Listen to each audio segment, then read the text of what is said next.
Till that less than 2 weeks after the French surrender in World War II, the British attacked a French naval base to prevent Germany from using the ships. Over 1,200 died and multiple ships were destroyed or damaged. Vichy France retaliated by bombing Gibraltar and cutting off diplomatic relations. No commanding officer of any country would comply with a disarmament order in time of war for mere radio messages from a random officer in another country, allied or not. Comments are branding the French admiral as being a stubborn dick, but he had no orders to surrender his fleet. The situation in France was confused with two governments. His fleet was safe in Africa. There was no presence of German navy in the Mediterranean. Waiting for orders and a clearer picture of the situation in Europe was a rational choice. The British truly were the worst allies to have in most wars. They blame anyone but themselves when things go wrong. They take all the credit when it goes right. They British washed every battle, and their leadership was steadfast in its we can do no wrong mentality. They were very lucky Hitler was a basket case and tried to win the war with mega weapons, and also lucky they had the natural defense of the strait. While I admit it's refreshing to see Reddit defend Churchill for once, this was a despicable and unnecessary act. The British are the means to annihilate that fleet in the Mediterranean if the Germans ever moved to truly seize it, which they hadn't. Also a bigger thing, there was a Vichy French fleet at Toulon, which the Germans never took. In late 1942, when the Germans did try to take it, the French scuttled it. After France fell to the Nazis, one would think the French fleet in Algeria might join forces with the British in hope of eventually liberating France. Charles de Gaulle famously joined the British with his French troops, so why not the French Navy too? It is inexplicable that the French Navy commander in Algeria did not eagerly join Britain.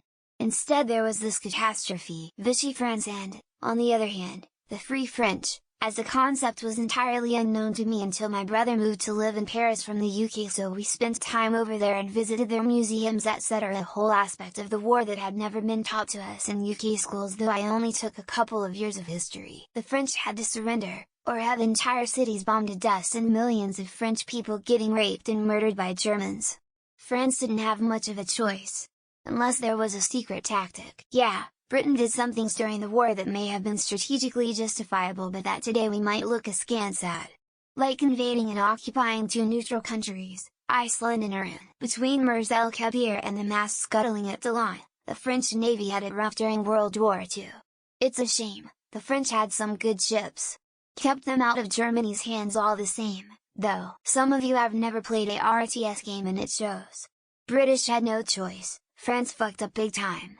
Should have sailed their fleet to the British or Americas before surrendering. I learned about this in a Netflix documentary. World War II in color, I believe. Great series overall. Churchill said it was one of his biggest regrets or something of that nature. French fickle AF.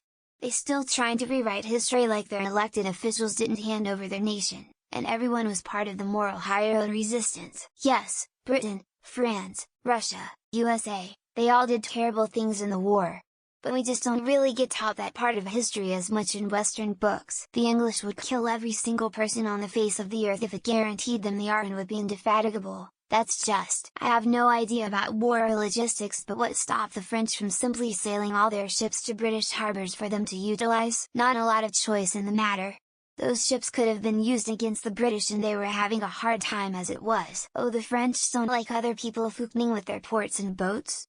Looks like they didn't learn from this lesson years later. Armchair critics who haven't read widely will object to this, but it was unfortunately necessary. The admiral on the French side had an ego and lied to his superiors about the British ultimatum. Couldn't they have set sail and docked those ships on a British port?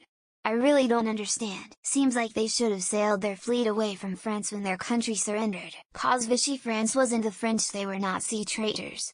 True Frenchmen kept fighting. This post is so shallow. I might as well have entitled it Perfidious Albion Strikes Again. What are you doing hanging around in port on a ship while your country collapses anyways? There was a war. Hardly the first time Brits sank a bunch of French ships, or vice versa. They were desperate times and could have turned the war in Germany's favor. War is hell. The Battle of Casablanca. There's an episode on this on Netflix called World War II in Color. And would have all been avoided if the French admiral wasn't such a dick. Well, it's the French doing what they do best, surrendering. As a Brit, there was precedent for this from the British. Copenhagen in 1807. I think Jeremy Clarkson made a documentary on this in the 90s. Isn't the deliberate killing of non-combatants a war crime?